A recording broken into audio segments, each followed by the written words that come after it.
किसान साथियों, इस समय देखा जाए तो एनपीके का स्प्रे कब करना चाहिए, क्योंकि मार्केट में ज्यादातर लोग एनपीके एनपीके ही बोल रहे हैं। लेकिन अगर देखा जाए तो एनपीके का सही मात्रा में कब स्प्रे करना चाहिए और क्यों करना चाहिए, यह बात अभी किसी को पता नहीं है।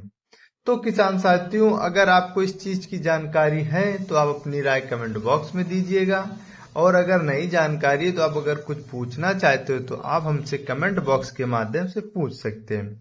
और अभी तक अगर हमारा चैनल नहीं सब्सक्राइब किया तो चैनल को सब्सक्राइब करना मत भूलिएगा। किसान साथियों, आज की जो बात करेंगे एनपीके 05234 का, और इसके साथ में बात करेंगे एनपीके 13045 का। कब स्प्रे करना चाहिए और क्यों करना चाहिए। क्योंकि किसान साथियों, हमें अच्छे रिजल्ट धान में लेना है, और जो इस समय धान का स्टेज चल रहा है वो लास्ट स्टेज चल रहा है। क्योंकि अगर हम इस समय सही से अगर देख रेख रख सकते हैं अपनी धान का, तो उत्पादन भी बहुत अच्छा ले सकते हैं।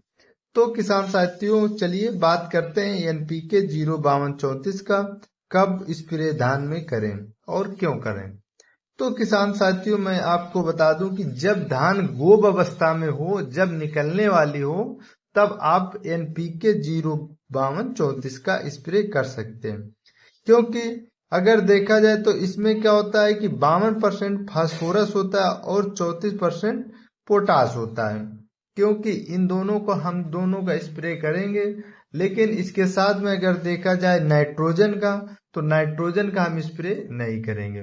क्योंकि जो भी कुछ थोड़ी बहुत मात्रा में आवश्यकता होती है नाइट्रोजन की, वो पौधे जो झंडा पत्ती यानी फ्लैग लीफ होती है वो ऑब्जर्व कर लेती है। किसान साथियों, अगर हम बात करें यहीं पर फास्फोरस की, तो इससे क्या होता है, जो फ्लैग लीफ होती है यानी झंडा पत्ती होती है, उसमें क्या होता है कि वो चमकदार बहुत अच्छी होती है, चौड़ी हो जाती है।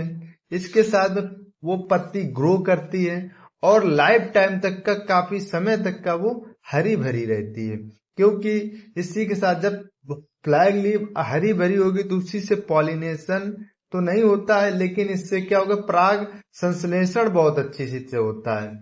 जब वो पत्ती अच्छी तरीके से हरी भरी रहेगी तो पौधा अपना भोजन अच्छे से बना पाएगा, और इसके साथ में धान निकलते समय कोई रोग और कोई बीमारी नहीं होगी।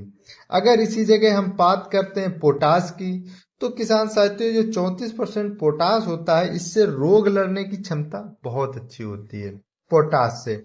और जो पौधे में ट्रांसपोर्टेशन सिस्टम होता है, भोजन को ग्रहण करने की जो क्रिया होती है, वो बहुत अच्छी हो जाती है। तो इससे क्या होगा, जब हम एनपीके 05234 का स्प्रे करेंगे, तो इससे क्या होगा कि हमारे पौधे में ग्रो आने लगेगा, एक्टिव पौधा बहुत तेजी से हो जाएगा।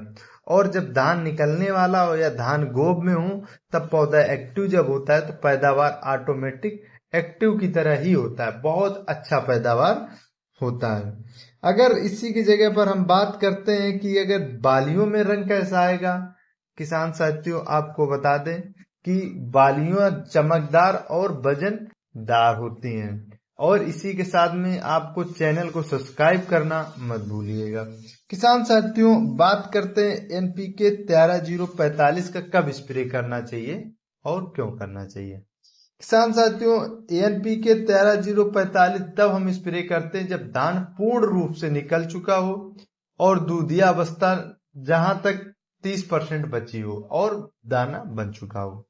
तो इससे क्या होता है कि जो हमें पोटास की जरूरत होती है और भी आवश्यकताओं की जो जरूरत होती है, वो पूर्णतः रूप में मिल जाता है, और धान में कोई बीमारी, कोई कोई ऐसी कोई फंगस नहीं लगता है, और जो नाइट्रोजन की आवश्यकता होती है वो नाइट्रोजन पूर्णतः मिल जाता है। किसान साथियों, आप एनपीके का कब स्प्रे करना चाहिए 05234 का, जब धान गोब के अंदर हो या फिर निकलने वाला हो।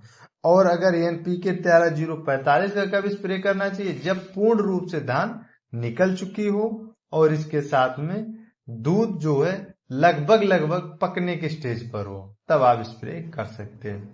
लेकिन किसान साथियों, हमारे इस चैनल को आप सब्सक्राइब करना मत भूलिएगा, और ज्यादा से ज्यादा किसान साथियों को शेयर कीजिएगा।